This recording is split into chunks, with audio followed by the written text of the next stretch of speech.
जैसे कि सीजन 1 में हमने देखा था, रुकिया को बचाने के चक्कर में इचिगो का सामना रेंजी और कैप्टन कुचिकी से हो जाता है और रेंजी के साथ लड़ते हुए इचिगो की हालत काफी खराब हो जाती है और वो बहुत कमजोर हो जाता है। और फिर रेंजी इचिगो के ऊपर फाइनल अटैक करने वाला होता है, लेकिन तभी रुकिया आके रेंजी को रोकने की कोशिश करती है और इचिगो को वहाँ से भागने को बोलती है, लेकिन तभी इचिगो अपने जान पट्टों को उठा लेता है और फिर से रेंजी के साथ लड़ने के लिए रेडी होता है। और अब इचिगो पहले से काफी पावरफुल लग रहा था और उसकी स्पिरिचुअल एनर्जी बहुत बढ़ चुकी थी, जिससे इचिगो धीरे धीरे रेंजी के ऊपर भारी पड़ रहा था। रेंजी इचिगो की ऐसी पावर देखकर बहुत ज्यादा शॉक में पड़ चुका था, क्योंकि इचिगो तो एक सेकंड पहले मरने की कगार पर था और अब इचिगो पहले से काफी ज्यादा पावरफुल और बहुत फास्ट हो चुका था। और फिर इचिगो रेंजी के ऊपर फाइनल अटैक करने के लिए आगे बढ़ता है, लेकिन तभी इचिगो की स्वॉर्ड 20 में से कट जाती है, जो देखकर इचिगो और रेंजी दोनों ही बहुत हैरान होते हैं कि आखिर यहाँ पर हुआ क्या। लेकिन तभी हम देखते हैं कैप्टन कुचिकी के हाथ में इचिगो के जानपट्टों का टूटा हुआ हिस्सा था। इसका मतलब इचिगो के जानपट्टों को कैप्टन कुचिकी ने ही बीच में से तोड़ दिया। इचिगो ये देखकर कंफ्यूज था कि आखिर कैप्टन कुचिकी ने उसके जानपट्टों को तोड़ा कैसे, क्योंकि वो तो बहुत दूर खड़ा है। और तभी कैप्टन कुचिकी पलक झपकते ही इचिगो के पास आ जाता है और उसके ऊपर अटैक कर देता है। इचिगो को ये एहसास तक नहीं होता कि उसके ऊपर अभी एक जबरदस्त अटैक हो चुका है। फिर इचिगो जमीन पर गिर जाता है और फिर कैप्टन कुचिकी रुकिया को वहाँ से ले जाने लगता है और जाते हुए इचिगो से कहता है कि उसने जो अटैक इचिगो के ऊपर किया, उससे इचिगो का सोल उसके बॉडी से अलग हो चुका है और उसकी पूरी स्पिरिचुअल पावर कैप्टन कुचिकी ने ले लिया है, जिससे कुछ ही दिनों में इचिगो मारा जाएगा। फिर रेंजी सोल सोसाइटी का गेट ओपन करता है और वो तीनों वहाँ से सोल सोसाइटी में चले जाते हैं। इचिगो अपने आंखों के सामने रुकिया को वहाँ से जाते हुए देखता है, लेकिन वो कुछ भी नहीं कर पाता। और तभी वहाँ पर किसुके उराहारा आ जाता है और इचिगो को अपने घर में ले जाकर उसकी मरम्मती कर देता है। और फिर इचिगो खुद के ऊपर गुस्सा करने लगता है, क्योंकि वो रुकिया को नहीं बचा पाया और वो उराहारा से सोल सोसाइटी में जाने का रास्ता पूछने लगता है, जिसपे उराहारा बोलता है कि इचिगो इस हालत में तो सोल सोसाइटी में कभी नहीं जा सकता, क्योंकि उसके पास अपनी स्पिरिचुअल एनर्जी नहीं है, तो पहले उससे अपनी स्पिरिचुअल एनर्जी को बाहर लाना होगा। ये सुनकर इचिगो पूछता है कि वो अपने स्पिरिचुअल एनर्जी को बाहर कैसे ला सकता है, जिसपे उराहारा बोलता है कि इचिगो के पास कुछ ही टाइम है और अगर वो इन बच्चे टाइम में उराहारा के साथ ट्रेनिंग करे तो उराहारा उससे अपनी स्पिरिचुअल एनर्जी बाहर लेने में मदद कर सकता है। और ये सुनकर इचिगो रुकिया को याद करता है और उराहारा के साथ ट्रेनिंग करने के लिए मान जाता है। और अगले दिन इचिगो ये देखकर हैरान था कि उसके अलावा पूरे स्कूल में रुकिया किसी को भी याद नहीं है, मतलब उसके दोस्त और ये पूरा स्कूल रुकिया को भूल चुकी है और यहाँ रुकिया के होने का एक भी सबूत नहीं है। और इचिगो ये सब बातें सोचकर घर जा ही रहा था, तभी पीछे से उसे ओरिहिमे बुलाती है और इचिगो से पूछती है कि एकदम से पूरा स्कूल आखिर रुकिया के बारे में भूल कैसे गई और क्या इचिगो को रुकिया के बारे में याद है। और ये सुनकर इचिगो ओरिहिमे को सब कुछ डिटेल से बता देता है कि रुकिया के साथ क्या हुआ और अब इचिगो रुकिया को बचाने के लिए सोल सोसाइटी में जाएगा और वो ये बोलकर वहाँ से चला जाता है। और दूसरी तरफ हम रुकिया को देखते हैं, जिसे एक जेल में रखा गया है और कुछ ही समय के बाद रुकिया को मौत की सजा दी जाएगी। और नेक्स्ट सीन में उराहारा अपने एक सीक्रेट ट्रेनिंग बेस में इचिगो को ले आता है और उसके बॉडी से उसके सोल को अलग कर देता है। और हम देखते हैं इचिगो के बॉडी से एक सेन उसके सोल के साथ कनेक्टेड है और अब इचिगो पूरी तरीके से एक नॉर्मल इंसान की तरह है, जिससे उसके पास थोड़ी सी भी स्पिरिचुअल पावर नहीं है। और अब उसके स्पिरिचुअल एनर्जी को एक्टिव करने के लिए उसे उरुरु के साथ लड़ना होगा। इचिगो ये देखकर उराहारा की मजाक उड़ाता है, क्योंकि वो इतना बड़ा होकर एक छोटी बच्ची उरुरु के साथ लड़ेगा, उसे ये सब मजाक लगता है। लेकिन उरुरु धीरे धीरे इचिगो के ऊपर भारी पड़ रही थी। इचिगो ये देखकर हैरान था कि इतनी छोटी बच्ची भला इतनी पावरफुल कैसे हो सकती है। लेकिन थोड़ी देर लड़ने के बाद उरुरु इचिगो की हालत टाइट कर देती है और फिर ट्रेनिंग का पहला राउंड खत्म होता है। और अब इचिगो ने अपनी स्पिरिचुअल एनर्जी को एक्टिव कर लिया है, लेकिन वो अभी तक उसको यूज करना नहीं सीखा और अब उसे अपनी स्पिरिचुअल एनर्जी को कंट्रोल करना सीखना होगा। फिर टेसाई आके एक बड़ी कुल्हाड़ी से इचिगो के सेन को काट देता है। दूसरी तरफ हम उसी काली बिल्ली को देखते हैं और इस बिल्ली का नाम योरोइची होता है। और अब योरोइची ओरिहिमे, साडो और इचिडा को ट्रेन करेगी, क्योंकि ये तीनों भी रुकिया को बचाने के लिए इचिगो के साथ सोल सोसाइटी में जाएंगे। और क्योंकि ये तीनों इचिगो के बेस्ट फ्रेंड थे, तो उन्हें इचिगो की मदद करनी थी। और दूसरी तरफ उराहारा इचिगो से बोलता है कि उसने अब उसका कनेक्टेड सेन तोड़ दिया और अब वो अपने फिजिकल बॉडी में फिर से नहीं जा पाएगा, जिससे उसकी मौत तो तय है। ये सुनकर इचिगो हैरान हो जाता है और फिर उराहारा बोलता है कि उसने जहाँ से उसके चेन को काटा है, वहाँ से वो सेन खुद ब खुद गायब होने लगेगी। और इस सेन के गायब होने से पहले इचिगो को अपने स्पिरिचुअल पावर में फुल कंट्रोल पाना होगा, जिससे वो एक सोल रीपर बन जाएगा। और अगर वो ऐसा नहीं कर पाया तो वो एक होलो बन जाएगा। और अब ये उसके ऊपर डिपेंड करता है कि वो खुद को किस हद तक मेहनत करवा सकता है। और अब उराहारा ने इचिगो को एक गड्ढे में डाल दिया था और उसका हाथ पैर बांध दिया था, ताकि वो ऊपर आने के लिए अपने हाथ पैरों का इस्तेमाल नहीं कर पाए, क्योंकि इचिगो को अपने हाथ पैरों का इस्तेमाल ना करते हुए अपने स्पिरिचुअल एनर्जी के हेल्प से इस गड्ढे से बाहर निकलना है। और अब इचिगो बहुत कोशिश करता है इस गड्ढे से ऊपर जाने की, लेकिन वो हर बार फेल हो जाता है और उसका सेन भी धीरे धीरे गायब होने लगता है। और बहुत देर मेहनत करने के बाद इचिगो धीरे धीरे होलो बनने लगता है, जिससे उसे बहुत डर होता है और धीरे धीरे उसका होलो मार्क्स भी बनने लगता है। लेकिन इतने सब के बाद भी इचिगो अपने सोल को होलो बनने से रोक रहा है और उराहारा भी ये बड़े ध्यान से देख रहा था। और तभी इचिगो खुद को एक अलग डायमेंशन में पाता है और तभी इचिगो के पीछे एक ओल्ड मैन आता है जिसने काला रंग का कपड़ा पहना हुआ था। इचिगो पूछता है कि वो कौन है, जिसपे वो ओल्ड मैन बहुत ही धीमे से अपना नाम बोलता है जिससे इचिगो को कुछ भी सुनाई नहीं देता। फिर वो ओल्ड मैन बोलता है कि इस दुनिया में सिर्फ इचिगो ही है जो उसे पहचानता है। ये सुनकर इचिगो को कुछ समझ नहीं आता और तभी अचानक से इचिगो नीचे गिरने लगता है और वो ओल्ड मैन भी इचिगो के सामने आ जाता है और इचिगो से कहता है कि इचिगो ने भले ही अपने स्पिरिचुअल पावर को एक्टिव कर लिया लेकिन उसने अभी तक अपने स्पिरिचुअल पावर को अपने अंदर एक्सेप्ट नहीं किया और अब ये दुनिया धीरे धीरे तबाह हो रही है। और यहाँ पर बहुत सारे बॉक्सेस हैं और इन सभी बॉक्सेस में से एक बॉक्स में इचिगो की स्पिरिचुअल पावर यानी सोल रीपर की पावर है जिसे उसे ढूंढना है और उसे अपने शरीर में एक्सेप्ट करना है। और इचिगो को इस दुनिया के खत्म होने से पहले अपने सोल रीपर के पावर को ढूंढना होगा, नहीं तो वो एक होलो बन जाएगा। ये सुनकर इचिगो सोचने लगता है कि वो आखिर करे तो करेगा, क्योंकि यहाँ पर तो अनगिनत बॉक्सेस हैं और उनमें से सिर्फ एक बॉक्स है जो इचिगो के सोल पावर का है। और फिर इचिगो को इचिडा की बात याद आती है जहाँ पर वो सोल रिबन्स के बारे में समझा रहा था कि सोल रीपर के रिबन्स रेड कलर के होते हैं जिससे उन्हें ढूंढने में कोई भी मुश्किल नहीं होती। और फिर इचिगो ऐसा ही करता है, वो अपने सामने बहुत सारे सोल रिबन्स को लाता है और उनमें से उसका रिबन रेड कलर का होता है जिससे वो पकड़ के अपने सोल पावर के बॉक्स को ढूंढ लेता है जिसमें उसकी जान पकड़ो होती है। और फिर वो ओल्ड मैन इचिगो के पास आता है और इचिगो को उसके जान पकड़ो को पकड़ने बोलता है और उसका नाम जल्दी से लेने को बोलता है क्योंकि ये दुनिया तबाह हो रही थी। और रियल टाइम में यहाँ पर एक बहुत बड़ा धमाका होता है और धमाके के बीच में से इचिगो अपने सोल रीपर वाले फॉर्म में निकलता है लेकिन उसके फेस में होलो का मास्क बना हुआ था। इससे ये जाहिर होता है कि इचिगो अगर थोड़ी देर के लिए भी रहता तो वो पूरी तरीके से होलो बन चुका होता। ये सभी ये देखकर हैरान थे कि इचिगो आखिर बना क्या, होलो या सोल रीपर। और तभी इचिगो अपने जान पकड़ो को निकालता है जो कि ना के बराबर ही होता है और फिर इचिगो अपने फेस से होलो का मास्क तोड़ देता है और अब इचिगो एक सोल रीपर बन चुका था। ये देखकर उराहरा इचिगो से कहता है कि उसने ट्रेनिंग का दूसरा स्टेप भी पास कर लिया और अब इचिगो को अपने जान पकड़ो से उराहरा के हेड पर एक क्रैक लाना है। अगर वो ये करने में पास हो गया तो वो सोल सोसाइटी में जा पाएगा। और ये सुनकर इचिगो अपने जान पकड़ो को उठा लेता है और लड़ने के लिए रेडी होता है और उराहरा भी अपने जान पकड़ो को निकाल लेता है और फिर उराहरा अपने जान पकड़ो का नाम लेता है जो कि होता है बेनीहिमे। और ये सुनकर इचिगो को याद आता है कि लड़ाई के वक्त रेंजी ने भी अपने जान पकड़ो का नाम लिया था जिससे उसके जान पकड़ो का से बहुत चेंज हो चुका था। और ये देखकर इचिगो अपने जान पकड़ो का नाम सोचने लगता है कि उसके जान पकड़ो का नाम क्या था। और तभी उराहरा इचिगो के ऊपर अटैक कर देता है लेकिन इचिगो अपने टूटी हुई स्वॉर्ड से ही उराहरा के अटैक को ब्लॉक कर देता है लेकिन उराहरा उसकी टूटी हुई स्वॉर्ड को और भी ज्यादा तोड़ देती है। और थोड़ी देर लड़ने के बाद इचिगो के जान पकड़ो का सिर्फ हैंडल ही बचा हुआ था जिससे इचिगो लड़ने वाला है। और फिर इचिगो उराहरा से बच के भागने लगता है लेकिन तभी वो ओल्ड मैन इचिगो के मन में आके कहता है कि इचिगो अगर ऐसे ही भागता रहा तो वो कभी भी अपने मकसद को पूरा नहीं कर पाएगा और वो एक सोल रीपर है और सोल रीपर कभी भागते नहीं। और फिर वो ओल्ड मैन इचिगो को उसका नाम लेने को बोलता है और इस ओल्ड मैन का नाम होता है ज़ानगेत्सु और इचिगो उसका नाम जोर से ले लेता है। और तभी वहाँ पर एक बड़ी रोशनी क्रिएट होता है और उस रोशनी के बीच में से इचिगो बाहर निकलता है और हम देखते हैं इचिगो के जान पकड़ो का शेप बदल चुका था। और ये देखकर उराहरा कहता है कि इचिगो ने अब उसके जान पकड़ो को भी जगा लिया है और अब उसके ताकत को परखने की बारी है। और फिर उराहरा अपने जान पकड़ो को शील्ड जैसे यूज करने के लिए रख लेता है और फिर इचिगो उराहरा के ऊपर अपने जान पकड़ो से अटैक कर देता है। और ये अटैक इतना पावरफुल होता है कि उसके पावर से उराहरा के पीछे की पूरी जमीन 2 हिस्सों में बच जाती है और उराहरा की हेड भी क्रैक हो जाती है। और दूसरी तरफ इचिडा, साडो और ओरिहिमे ने भी अपना ट्रेनिंग पास कर लिया था जिसे देखकर योरोइची भी हैरान होती है कि इन तीनों ने इतनी जल्दी अपनी ट्रेनिंग को पास कर लिया और आखिरकार वो समय आ गया था जब इन्हें सोल सोसाइटी में जाना है। और जैसे इचिगो अपने लोकेशन में पहुंचता है वो ये देखकर हैरान होता है कि वहाँ पर ओरिहिमे, साडो और इचिडा भी थे। और फिर योरोइची इचिगो को सब कुछ समझा देती है कि ये तीनों इचिगो की मदद करने के लिए पूरी ट्रेनिंग कर रहे थे। और इचिगो ये देखकर शॉक में पड़ जाता है कि एक बिल्ली आखिर बोल कैसे सकती है। और फिर इचिगो इन सभी को एक बार फिर समझाता है कि इस मिशन में अपनी जान की पूरी रिस्क है लेकिन फिर भी ये तीनों जाने के लिए मान जाते हैं। और फिर उराहरा इन तीनों को अपने सीक्रेट बेसमेंट में ले जाता है और वहाँ पर एक गेट को रिपेयर करता है जो कि सीधा सोल सोसाइटी के साथ कनेक्टेड है। और फिर उराहरा इन सभी के बॉडी से उनके सोल को निकाल देता है क्योंकि सोल सोसाइटी में सिर्फ सोल्स ही जा सकते हैं और उराहरा सिर्फ 4 मिनट के लिए इस गेट को खुला रख सकता है। अगर इन 4 मिनट में ये सभी सोल सोसाइटी में नहीं पहुंचे तो ये सभी इंसानी दुनिया और सोल सोसाइटी के दुनिया के बीच में बहुत ही बुरी तरीके से फंस जाएंगे। और फिर उराहरा इस गेट को ओपन कर देता है। फिर ये सभी इस गेट के अंदर चले जाते हैं और उराहरा जैसे इस गेट के अंदर जाने की कोशिश करता है तो उसके हाथ में करंट लगता है जिससे वो अंदर नहीं जा पाता। और ये देखकर उराहरा सभी की जिम्मेदारी इचिगो कुरोसाकी के ऊपर छोड़ देता है। और अब इचिगो और उसकी टीम ह्यूमन वर्ल्ड और सोल सोसाइटी के बीच के दुनिया में पहुंच चुके थे और अब इनके पास सिर्फ 5 मिनट है सोल सोसाइटी तक पहुंचने के लिए। अगर इन 5 मिनटों में वो सोल सोसाइटी में नहीं पहुंचे तो ये हमेशा हमेशा के लिए इस दुनिया में फंस जाएंगे और ये दुनिया डेंजर सिचुएशन से भरी हुई है इसलिए इन्हें बहुत मुश्किलों का सामना करना पड़ता है। और एट दी एंड ये पांचों सोल सोसाइटी में एंटर कर जाते हैं। फिर ये अपने आसपास के जगह को देखते हैं और ये नोटिस करते हैं कि यहाँ पर तो एक भी इंसान नहीं है। और फिर योरोइची बताती है कि ये सभी अब रुकॉन डिस्ट्रिक्ट में है, जो कि सोल सोसाइटी का ही एक हिस्सा है। सोल सोसाइटी को 2 पार्ट में डिवाइड किया गया है। पहले सर्कल में सिर्फ सोल्स रहते हैं और ये एरिया बहुत गरीब है, और दूसरे सर्कल में सिर्फ सोल रीपर्स रहते हैं, जो कि ऐशो आरामों से भरी हुई है। और इस एरिया को शेरेइटे कहा जाता है। और तभी इचिको को शेरेइटे में एंटर करने का गेट दिखाई देता है, तो वो बिना सोचे समझे गेट की तरफ भागने लगता है। हिरोइची उसे रोकने की कोशिश करती है, लेकिन इचिको हिरोइची की नहीं सुनता। और तभी एक बहुत बड़ा गेट अपीयर हो जाता है और इचिको के सामने एक बहुत बड़ा और हट्टा कट्टा सोल रीपर आ जाता है, जो कि इस बड़े से गेट का गार्ड है और इसका नाम जिडांगो है। और ये शेरेइटे के 4 गेट्स में से हाकुडो गेट का गार्ड है और इसे इस गेट में पहरा देते हुए 300 साल से ज्यादा हो गए और इसके हाथों से बच के कोई भी इस गेट से पार नहीं हो पाया। और अब इन्हें इस गेट से अंदर जाने के लिए जिडांगो को हराना होगा। और अब इचिको पूरे कॉन्फिडेंस से अपने जान पट्टों को उठा लेता है और जिडांगो के साथ लड़ने के लिए रेडी होता है। और जिडांगो भी अपने कुल्हाड़ी से इचिको के ऊपर हमला कर देता है, लेकिन इचिको अपने एक ही हाथ से अपने जान पट्टों के हेल्प से जिडांगो के कुल्हाड़ी को रोक लेता है। और इससे यही पता चलता है कि इचिको अब पहले से कितना ज्यादा पावरफुल हो गया है। और अब जिडांगो और इचिको के बीच लड़ाई शुरू हो जाती है, लेकिन इचिको जिडांगो के ऊपर धीरे धीरे भारी पड़ रहा था। और फिर जिडांगो अपने दूसरे कुल्हाड़ी को भी निकाल लेता है और इचिको के ऊपर एक जोरदार अटैक करता है, लेकिन इचिको इस बार उसके अटैक्स को रोकता ही नहीं, बल्कि उसके दोनों कुल्हाड़ियों को एक ही बार में तोड़ देता है। और ये देखकर जिडांगो भी हैरान होता है और वो जमीन पर गिर जाता है। जिडांगो ये मानने को ही तैयार नहीं था कि वो एक नौसिखिए सोल रीपर जो पहली बार सोल सोसाइटी में आया है वो उससे हार गया, लेकिन फिर जिडांगो अपने हार को एक्सेप्ट कर लेता है। और क्योंकि इचिको ने उसे बैटल में हरा दिया, तो अब उसके पास कोई चॉइस नहीं है, तो इचिको और उसकी टीम रुकॉन गाय में एंटर कर सकते हैं। और यही पर आप लोगों को मैं बता दूं कि सोल रीपर्स के डिस्ट्रिक्ट का जो नाम है वो रुकॉन गाय है। मैंने गलती से शेरेइटे ही बोल दिया था, तो इसके लिए सॉरी। और फिर जिडांगो जैसे ही गेट को खोलता है, तो तभी गेट के अंदर से एक आदमी आता है, जिसे देखकर जिडांगो की फट जाती है। और ये आदमी स्क्वाड 3 का कैप्टन जिन इचिमारू होता है। फिर जिन जिडांगो से बोलता है कि उसने इस गेट को ओपन करके सोल सोसाइटी का रूल तोड़ा है और इसकी सजा सिर्फ मौत है, और वो जिडांगो को मारने वाला होता है। लेकिन तभी इचिको आके जिन को रोक के उसे कहता है कि अगर उसे जिडांगो को मारना है तो जिन को पहले उससे निपटना होगा। ये सुनकर जिन इचिको के ऊपर एक काफी खतरनाक अटैक करता है, जिससे इचिको और जिडांगो दूर जाकर गिरते हैं और ये गेट फिर से बंद हो जाता है। फिर हिरोइची इचिको से कहती है कि इचिको जितना भी कोशिश कर ले, वो एक कैप्टन के लेवल के सोल रीपर से कभी लड़ नहीं सकता। और तभी हम देखते हैं रुकॉन डिस्ट्रिक्ट के सभी लोग घर से निकलकर इचिको और उसकी टीम को देख रहे थे। और पहले तो इस डिस्ट्रिक्ट में एक भी इंसान नहीं था, क्योंकि ये सभी अपने घरों में छुप रहे थे।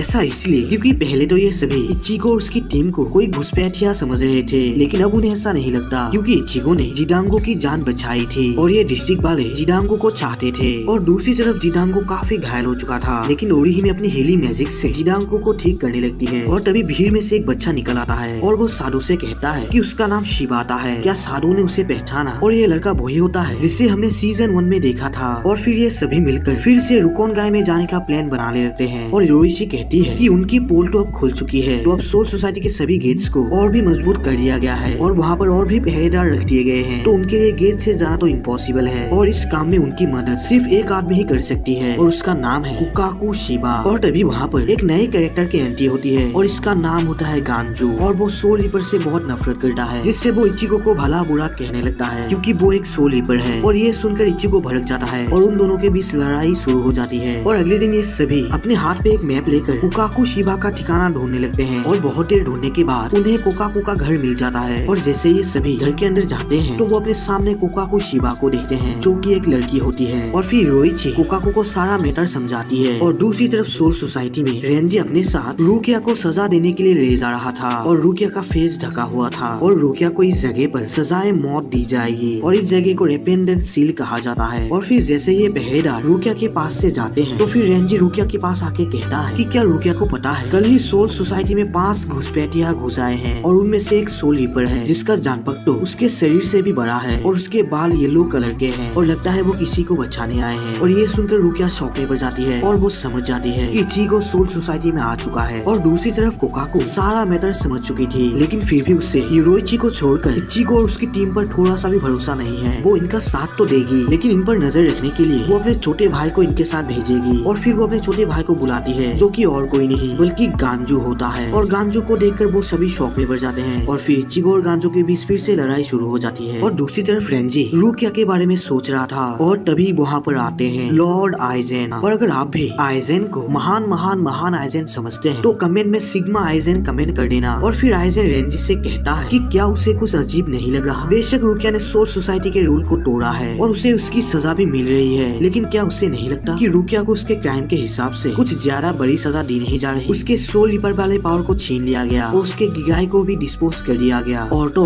उसे सजा मिलने वाली थी 35 दिन बाद, लेकिन अब तो उसे 25 दिन में ही सजा मिल रही है और ऐसी सजा तो एक कैप्टन को भी नहीं दी जाती। तो क्या रेंजी को नहीं लगता कि ये सब किसी एक इंसान की साजिश है? और तभी एक इमरजेंसी अलार्म बजता है और सभी सोल रीपर्स को एक अर्जेंट मीटिंग के लिए बुलाया जाता है। और दूसरी तरफ इचिगो और गांजू पागलों की तरह लड़ रहे थे, जिससे परेशान होकर कोकाको इन दोनों की वाट लगा देती है और फिर कोकाको इन सभी को अपने सीक्रेट एरिया में ले जाती है और वो बोलती है कि वो इन सभी को एक ही झटके में रुकोन गाय के अंदर थ्रो करेगी और वो उड़ते हुए सीधा रुकोन गाय के अंदर पहुंच जाएंगे। और फिर कोकाको इन सभी को एक बॉल देती है और अपने कीडो का इस्तेमाल करने को बोलती है। कीडो का इस्तेमाल करके वो अपनी स्पेशल एनर्जी से एक बॉल शेप का बैरियर बनाएंगे और वो इस बैरियर के हेल्प से ही रुकोन गाय के अंदर एंटर कर सकते हैं, क्योंकि रुकोन गाय के चारों तरफ भी एक बॉल शेप का बैरियर बना हुआ है और नॉर्मल सोल रीपर्स इस बैरियर को ऐसे ही पार नहीं कर सकते। और तभी हमें पता चलता है कोकाको का एक भाई था जिसे सोल रीपर्स ने मार दिया था और फिर वो अपने भाई से माफी मांगती है, क्योंकि इतना सब होने के बाद भी वो किसी सोल रीपर की मदद कर रही है। और दूसरी तरफ सोल सोसाइटी में सभी कैप्टन्स के बीच मीटिंग शुरू हो चुकी थी और ये मीटिंग इसीलिए रखी गई थी क्योंकि कैप्टन जिन ने उन घुसपैठिया यानी इचिगो और उसकी टीम को जिंदा वापस जाने दिया। तो कैप्टन जिन इस बात से सभी कैप्टन से माफी मांगता है और तभी एक इमरजेंसी अलार्म बजता है, क्योंकि सोल सोसाइटी में कुछ घुसपैठिया फिर से एंटर कर चुके थे। दूसरी तरफ ये सभी लॉन्च के लिए रेडी होते हैं और कोकाको जैसे इशारा करती है तो वो अपने कीडो को एक्टिव कर लेते हैं और फिर कोकाको इन्हें सोल सोसाइटी की तरफ लॉन्च कर देते हैं। और अब गांजू इस बॉल को हैंडल करेगा और बाकियों को अपने एनर्जी को पूरा स्टेबल करके रखना है। और फिर गांजू कोई मंत्र पढ़ने लगता है और बाकी सभी अपनी एनर्जी को स्टेबल कर रहे थे, लेकिन इचिगो ये ठीक से नहीं कर पाता। तो बाकी सभी इचिगो को अपनी एनर्जी स्टेबल करने को बोलते हैं, लेकिन इचिगो बार बार कोशिश करने के बाद भी अपनी एनर्जी को स्टेबल नहीं कर पाता, जो देखकर गांजू इचिगो पर चिल्ला पड़ता है, जिससे वो अपना मंत्र भूल जाता है। और दूसरी तरफ मीटिंग में सभी कैप्टन्स को अपना पोजीशन लेने को बोला जाता है, लेकिन कैप्टन केन तेजी से अकेले ही घुसपैठियों की तरफ बढ़ने लगते हैं और बाकी सभी कैप्टन्स भी अपने अपने पोजीशन ले लेते हैं। और दूसरी तरफ गांजू का कंट्रोल कीडो बॉल से हट चुका था, जिससे ये बॉल टूट जाती है, लेकिन ये सभी सोल सोसाइटी के बैरियर के अंदर आ चुके थे और योरोइची इन सभी को अपने आसपास ही रहने को बोलती है, लेकिन ये पांचों अलग अलग भागों में बच जाते हैं। और ये सब एक कैप्टन सोल रीपर देख रहा था और इसका नाम होता है केन पाची जराकी और ये बोलता है कि इनमें से सबसे पावरफुल सोल रीपर कौन सा है जिसका सामना केन इचिमारू से हुआ था। और अब गांजू और इचिगो तेजी से नीचे गिरने लगते हैं, लेकिन गांजू अपने टेक्निक का यूज करके नीचे की जमीन को रेत में बदल देता है, जिससे उन दोनों की जान बच जाती है। और तभी वहाँ पर दो सोल रीपर्स आ जाते हैं और इनमें से इस तगड़े का नाम है इकाको और दूसरे का नाम है यूमिचिका। अब इकाको खुशी से डांस करने लगता है, क्योंकि उन्हीं ने सबसे पहले घुसपैठियों को ढूंढा है। दूसरी तरफ सादो अपने हाथ को ट्रांसफॉर्म करके एक पेड़ पर बैठा रहता है। दूसरी तरफ इचिदा और ओरिहिमे एक साथ थे,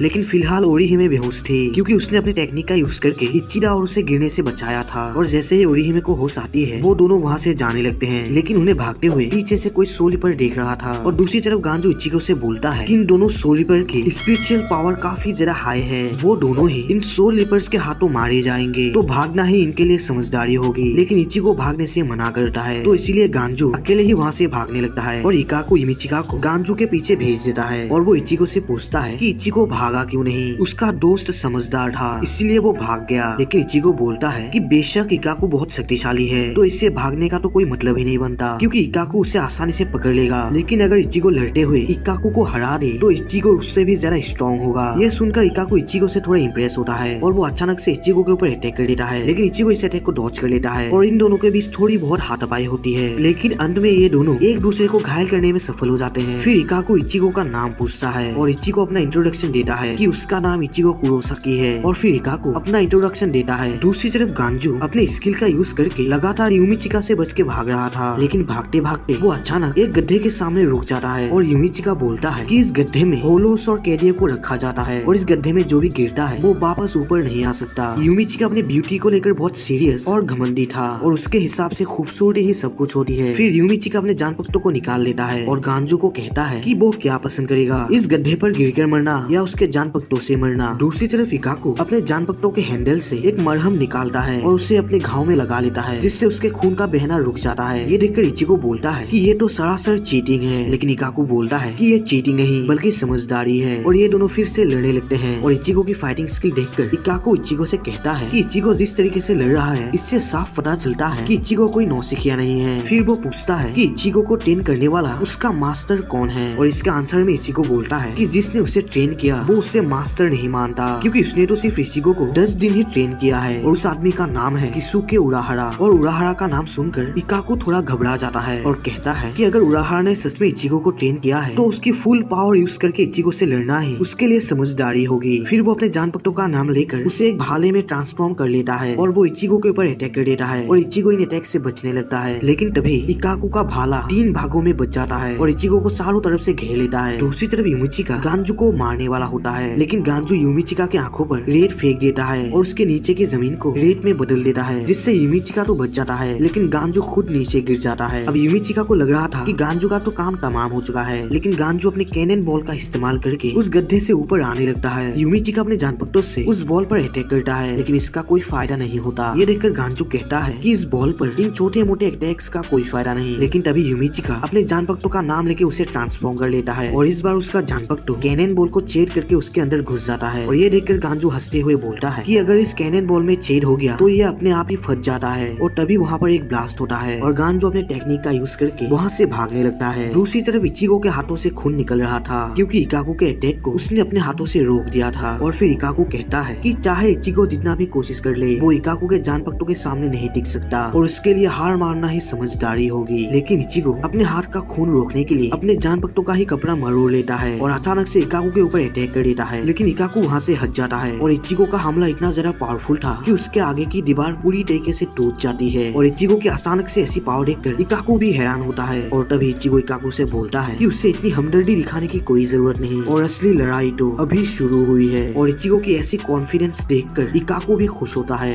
और नेक्स्ट सीन में हम हानातारू नाम के एक लड़के को देखते हैं जो कि रुकिया के केयरटेकर था और वो रुकिया के लिए खाना लेकर जा रहा था, लेकिन उसे पता नहीं था कि रुकिया को सजा देने के लिए ले जाया गया है। लेकिन जैसे उसे पता चलता है वो बहुत घबरा जाता है। और दूसरी तरफ हम रुकिया को देखते हैं जो कि बहुत उदास और परेशान थी। और उदास हो भी क्यों ना यार, जब सामने मौत हो तो उदास तो सभी होंगे। और नेक्स्ट सीन में हम इचिगो और इकाको को देखते हैं और अब इन दोनों के बीच एक दमदार लड़ाई शुरू हो जाती है और ये दोनों ही इस फाइट में अपना बेस्ट दे रहे थे। लेकिन एट द एंड इकाको अपने भाले से इचिगो के मुंह पर जोर से मारता है और इचिगो गिर जाता है। और ये देखकर इकाको बोलता है कि इचिगो तो सिर्फ बड़ी बड़ी बातें ही करता है। लेकिन तभी इचिगो खड़े होकर बोलता है कि अब इस लड़ाई में और भी ज्यादा मजा आएगा, क्योंकि उससे इकाको के सभी फाइटिंग पैटर्न्स के बारे में समझ आ गया। और इचिगो अपने हाथ से कुछ रस्सियों को गिराता है जो कि इकाको के भाले के थे। और इकाको ये देखकर हैरान होता है कि इचिगो ने उसके अटैक को अपने हाथों से ही रोक लिया। और तभी इचिगो इकाको पर ऊपर से अटैक करता है और इकाको उसे रोकने के लिए अपने जानपक्तों को आगे लाता है और इचिगो अपनी पूरी ताकत से इकाको के ऊपर अटैक कर देता है, जिससे इकाको का जानपक्तो 2 हिस्सों में कट जाता है और इकाको के चेस्ट पर एक बड़ा सा कट लग जाता है, जिससे इकाको का खून बहने लगता है। लेकिन इकाको फिर से अपने टूटे हुए जानपक्तों को उठाकर इचिगो से बोलता है कि ये लड़ाई अभी खत्म नहीं हुई, अगर उसे हराना है तो इचिगो को उसका हाथ भी काटना होगा। लेकिन इचिगो बोलता है कि ये पागलपंती है, उसके लिए अच्छा ये होगा कि वो हार मान ले। लेकिन इकाको बोलता है कि ये लड़ाई तभी खत्म होगी जब कोई एक यहाँ मरेगा। और वो बिना सोचे समझे पागलों की तरह इचिगो के ऊपर अटैक करने के लिए आगे बढ़ता है। लेकिन इचिगो बहुत ही आसानी से इकाको को घायल कर देता है और इकाको वहीं पर गिर जाता है। और दूसरी तरफ गांजू अभी भी यूमिचिका से बचते हुए लगातार भाग रहा था, लेकिन यूमिचिका उसे पकड़ लेता है। लेकिन गांजू इससे बचने के लिए चिली बॉम्ब का यूज करता है, जिससे वहाँ पर रेड स्मोक फैल जाता है और उन दोनों की आंखें ही जलने लगती है। और फिर ये दोनों ही एक गड्ढे पर गिर जाते हैं। लेकिन यूमिचिका गांजू का सहारा लेकर बच जाता है और वो दोनों ही गड्ढे पर लटकने लगते हैं। और अब इकाको की आंखें खुलती है और वो ये देखकर हैरान था कि वो अभी तक जिंदा कैसे है। लेकिन इचिगो बोलता है कि उसके जानपक्तों में जो मरहम था उसे इचिगो ने इकाको के घाव पर लगा दिया, जिससे उसके खून का बहना रुक गया। लेकिन इकाको बोलता है कि इचिगो ने उसे बचाकर बहुत बड़ी गलती कर दी, अगर इकाको वापस ठीक हो गया तो वो इचिगो को नहीं छोड़ेगा। लेकिन इचिगो बोलता है कि उसका मकसद सिर्फ यहाँ पर रुकिया को बचाना है, ना कि किसी दूसरे को चोट पहुँचाना। और वो इकाको से पूछता है कि क्या वो रुकिया के बारे में जानता है कि वो कहाँ है। दूसरी तरफ गांजू और यूमिचिका अभी तक लटके हुए थे, लेकिन तभी गांजू का हाथ फिसल जाता है और ये दोनों ही गड्ढे पर गिर जाते हैं। लेकिन ये दोनों गड्ढे पर देखते हैं कि यहाँ पर होलो और कैदियों के बजाय सिर्फ कचरे ही हैं और ये दोनों फिर से लड़ने लगते हैं। और दूसरी तरफ इचिगो और इकाको के बीच थोड़ी बहुत बातचीत होती है और ये दोनों धीरे धीरे दोस्त बनने लगते हैं। फिर इकाको बोलता है कि रुकिया साउथ की तरफ एक व्हाइट हाउस में है और इचिगो की भलाई इसी में है कि वो जल्दी जल्दी यहाँ से भाग जाए, क्योंकि और सोलिपर्स यहीं पर आ रहे हैं। और फिर वो इचिगो से एक सवाल पूछता है कि उनके ग्रुप में सबसे स्ट्रॉन्ग कौन है, जिसपे इचिगो बोलता है कि ऑब्वियसली सबसे ज्यादा स्ट्रॉन्ग वही है। और ये सुनकर इकाको बोलता है कि हो सके तो वो उसके कैप्टन से बच के रहे, क्योंकि उसका कैप्टन सिर्फ उन्हीं लोगों से लड़ता है जो सबसे ज्यादा स्ट्रॉन्ग हो, क्योंकि वो हद से ज्यादा स्ट्रॉन्ग है और बेरहम भी।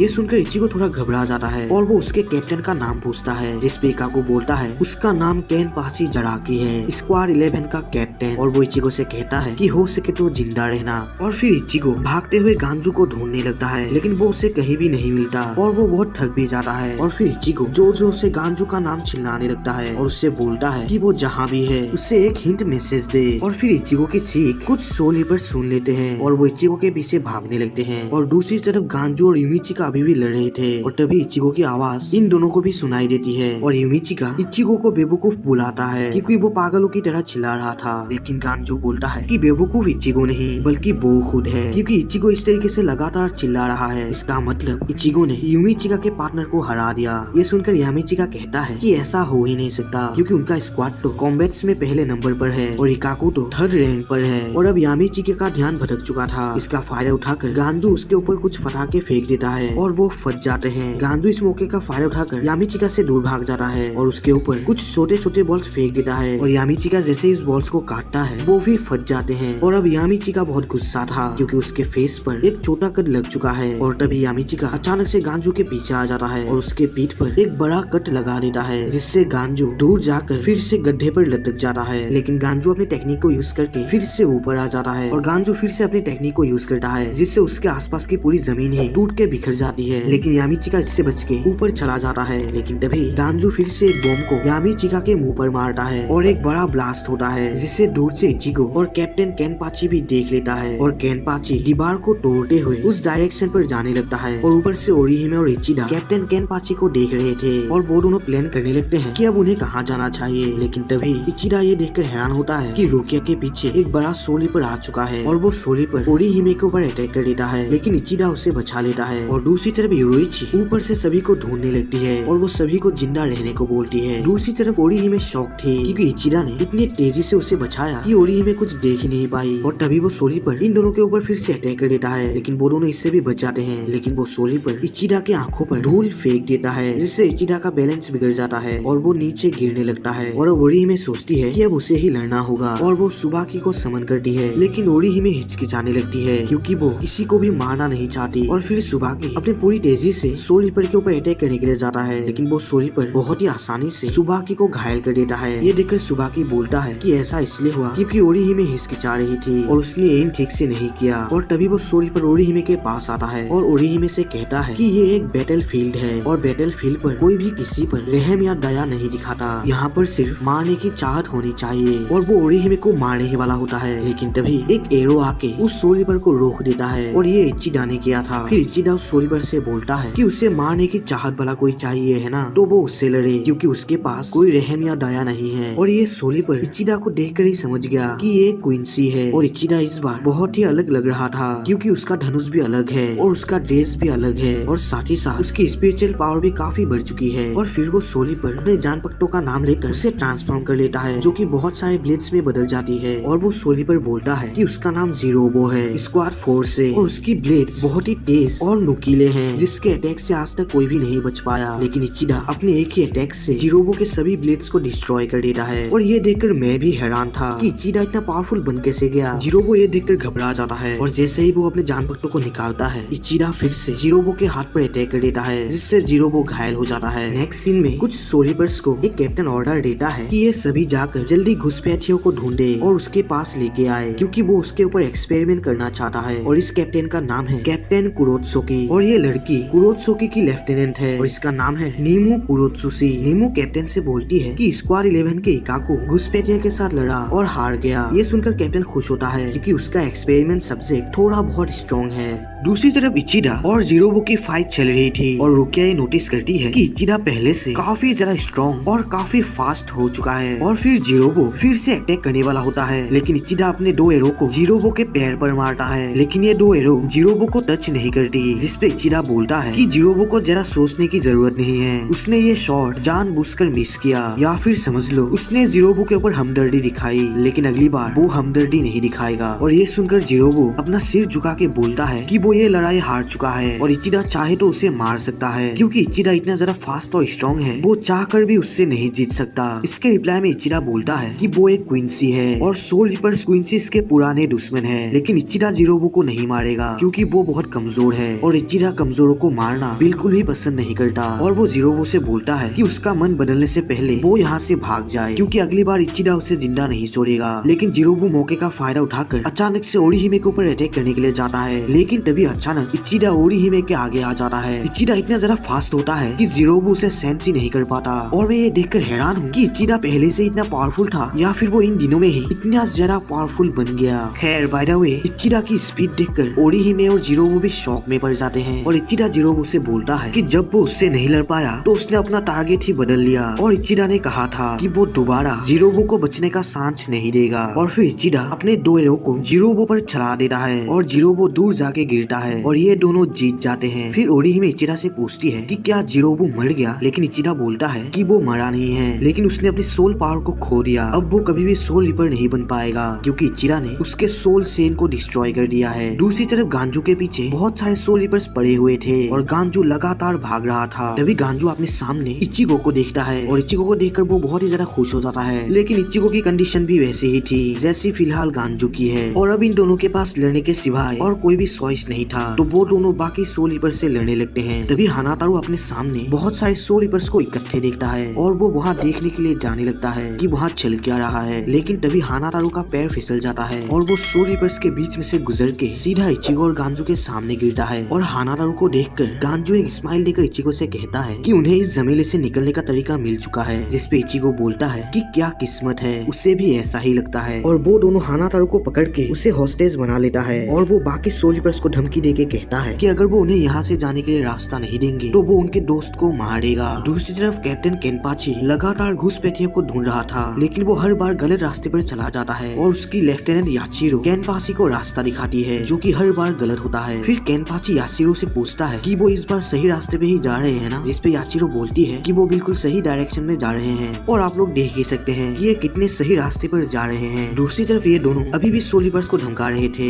लेकिन सोल रिपर्स इनको रास्ता देने के बजाय इन पर हंसने लगता है और वो इचिगो से कहते हैं कि इचिगो को क्या लगता है हानातारू इनका दोस्त है, वो अगर हानातारू को मार भी दे तो इन्हें इससे कुछ भी फर्क नहीं पड़ेगा। ये सुनकर इचिगो और गांजू हैरान होते हैं। असलियत में सोल सोसाइटी में टोटल 13 स्क्वाड है और ये सभी सोल रिपर्स स्क्वाड 11 से हैं, जिसमें दमदार और लड़ाकू सोल रिपर्स ही हैं और हानातारू स्क्वाड 4 से है जो हीलिंग का काम करती है और इस स्क्वाड में सिर्फ डरपोक ही हैं जिन्हें ठीक से तलवार चलाना भी नहीं आता। तो अगर हानातारू मर भी जाए तो इन्हें इससे कोई भी फर्क नहीं पड़ेगा। और वो ये बोलकर उन दोनों को पकड़ने के लिए आगे बढ़ते हैं, लेकिन तभी वहाँ पर एक धमाका होता है और इस मौके का फायदा उठाकर इचिगो और गांजू वहाँ से भागने लगते हैं। और इस धमाके को करने वाला कोई और नहीं बल्कि साधु था, जिसे पता चल गया था कि इचिगो यहीं पर है और वो सोल रिपर से लड़ने के लिए उनकी तरफ बढ़ने लगता है। और नेक्स्ट सीन में कैप्टन मायोरी इकाकू से घुसपैठिया यानी इचिगो के बारे में पूछताछ कर रहा था क्योंकि उससे इचिगो की पूरी डिटेल चाहिए, लेकिन इकाकू बोलता है कि उसे कुछ भी पता नहीं क्योंकि उसने लड़ते समय ना ही इचिगो का फेस देखा और ना ही उसका आवाज सुना। मायोरी ये जानता था कि इकाकू झूठ बोल रहा है और वो गुस्से से इकाकू को मारने वाला होता है, लेकिन तभी कैप्टन केनपाची आके मायोरी को रोक लेता है और उससे कहता है कि उसे कोई हक नहीं दूसरे स्क्वाड के मेंबर पर हाथ उठाना। और फिर कैप्टन मायोरी यहाँ से चला जाता है। फिर इकाकू कैप्टन से पूछता है कि क्या कैप्टन सिर्फ इकाकू को देखने के लिए यहाँ आया है, लेकिन यूचिरो बोलती है कि इकाकू को गलतफहमी हो गई है, वो दोनों तो सिर्फ रास्ता भटक कर यहाँ आ गए, मतलब ये दोनों अभी भी भटक ही रहे हैं। फिर कैप्टन इकाकू से कहता है कि इकाकू एक घुसपैठिया से हार गया, जरूर वो ताकतवर होगा, जिसपे इकाकू बोलता है कि वो ताकतवर है और उसका जानपक तो उसके बॉडी के बराबर ही है और उसके बालों का कलर पीला है और वो दिखने में एक सोल रिपर जैसा ही लग रहा था। ये सुनकर केनपाची खुश हो जाता है और एक डेविल स्माइल देता है। दूसरी तरफ हानातारू अपना इंट्रोडक्शन इचिगो और गांजू को देता है, लेकिन इचिगो और गांजू को हानातारू नाम बिल्कुल भी पसंद नहीं था। फिर इचिगो रुकिया तक पहुंचने के लिए कोई दूसरा प्लान बनाने लगता है। फिर गांजू एक मैप निकालता है जो सीधा व्हाइट हाउस के साथ कनेक्टेड था, लेकिन इचिगो कहता है कि इस मैप में तो कोई रास्ता ही नहीं है, तो वो भला जाएंगे कैसे। फिर हानातारू कुछ बोलने की कोशिश करता है, लेकिन इचिगो और गांजू उसे बोलने से पहले ही चुप करवा देता है क्योंकि वो दोनों प्लान बना रहे थे और हानातारू उन्हें परेशान कर रहा है। लेकिन फिर भी हानातारू कहता है कि क्या वो दोनों रुकिया कुचिकी के बारे में बात कर रहे हैं और अगर वो चाहे तो वो इन दोनों को व्हाइट हाउस तक पहुंचने का सीक्रेट रास्ता बता सकता है। दूसरी तरफ कैप्टन केनपाची बहुत तेजी से भाग रहा था क्योंकि वो बहुत खुश था। फिर यूचिरो बोलती है कि कैप्टन बहुत दिनों के बाद इतना खुश लग रहा है, जिसपे कैप्टन केनपाची बोलते हैं कि जिस बंदे ने यूमिचिका और इकाकू को इतनी आसानी से हरा दिया बेशक वो बहुत ताकतवर होगा। और केनपाची इचिगो से लड़ने के लिए तरस रहा है क्योंकि उसे ऐसा ताकतवर ओपोनेंट मिला है जिसे वो बिल्कुल भी गंवाना नहीं चाहता।